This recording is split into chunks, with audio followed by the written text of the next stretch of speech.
اے اللہ میری قبر کی وحشت کو انس سے بدل دے، مجھ پر قرآن عظیم کی برکت کے سبب سے رحم فرما اور اس کو میرا امام اور نور و ہدایت اور رحمت بنا۔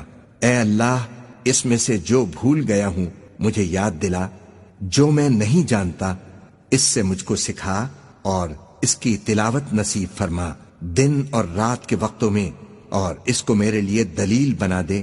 اے دنیا و آخرت کے مالک، اے بے پناہ رحمت و بخشش والے، مجھ پر تیری کس قدر بے شمار نعمتیں ہیں جن میں ہر نعمت پر تیرے شکر کا میں حق ادا نہیں کر سکتا۔ مجھ پر رحم و کرم فرمانے والے، مجھے فقر و تنگ دستی سے ذلیل نہ کیجو، قرض کی بدنامی سے مجھے بچائیو، اور جو نعمتیں تو نے ہمیں دی ہیں ان کو ہم سے واپس نہ لیجو۔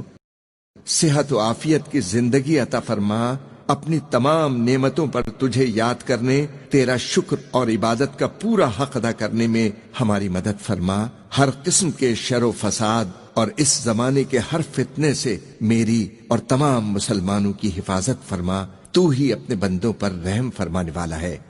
اے اللہ ہمیں ہدایت نصیب فرما، ہمارے ظاہر و باطن کی اصلاح فرما تاکہ ہم گمراہیوں سے دور رہیں، اور ان مقبول بندوں میں ہمیں شامل فرما جو سچے دل سے ایمان لائے۔ تو پاک اور بے عیب ہے، ہم تیری نعمتوں کا شمار نہیں کر سکتے، ہم تیری نعمتوں کے شکر کا حق ادا نہیں کر سکتے۔ تو ہی سب سے زیادہ رحیم و کریم ہے اور ہر مانگنے والے کو سب کچھ دینے والا ہے۔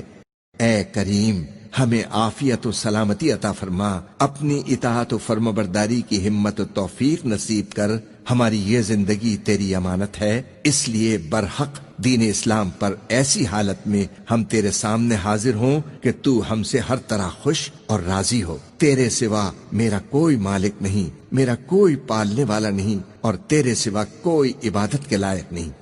اے اللہ تو ہی آسمانوں اور زمین کا بنانے والا ہے اور دنیا و آخرت میں ہمارا مالک و مددگار ہے۔ اس تمنا کو قبول فرما کہ سچے مسلمان کی طرح ہمارا انجام بخیر ہو، تیرے نیک اور مقبول بندوں کی رفاقت حاصل رہے۔ تو نے ہر چیز کو اپنی رحمت میں لے رکھا ہے، تو ہر چیز سے باخبر ہے۔ تیری بتائی ہوئی راہ پر ہمیں ہمیشہ چلنے، گناہوں سے بچنے اور توبہ کرنے کی توفیق عطا فرما۔ تو نے ہمیں جتنا علم دیا ہے ہم اس سے کچھ زیادہ نہیں جانتے، تو ہی سب کچھ جاننے والا ہے۔ میں تجھ سے دین و دنیا میں ہر طرح کی خیر، ہر آفت سے سلامتی اور ہر مصیبت سے عافیت کا امیدوار ہوں۔ اپنے گناہوں کی معافی کے ساتھ تیرے غضب اور دوزخ کی آگ سے پناہ مانگتا ہوں۔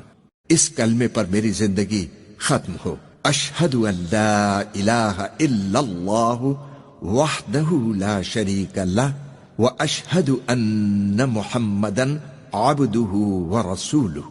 آمین ثم آمین۔